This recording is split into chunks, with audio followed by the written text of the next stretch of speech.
จีนนะคะก็จะได้หายเหตุการณ์เกิดขึ้นที่จังหวัดพระนครศรีอยุธยาช่วงเวลา6 โมงเช้าที่ผ่านมาเจ้าหน้าที่ต้องใช้เวลาดับไฟนานกว่า20 นาทีค่ะจากทางเจ้าของบ้านนะคะก็บอกว่าบ้านหลังนี้มีเธอมีลูกแล้วก็สามีหายไป3 คนนะคะก่อนเกิดเหตุสามีมีอาการคล้ายคนอยากยาก็เลยวนเวียนอยู่ในบ้านและจากนั้นเดินไปที่รถกระบะไปใช้ไฟแช็กจุดไฟเผาจากบ้านรถแต่เวลาทิ้งไฟติดตัวบ้านแล้วก็พาลูกที่หนีออกมาคือสามีเข้าไปหนีไปอยู่ที่บ้านของบ้านนะคะ หมายความว่าเกิดจากอาการร้อนเพราะว่าอยากเสพยาบ้า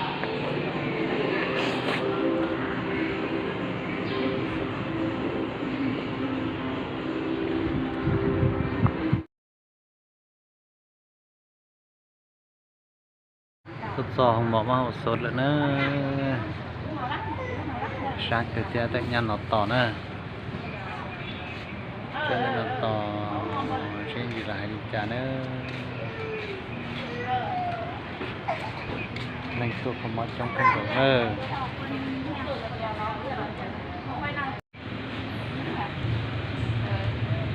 đây rất nằm mỏ đây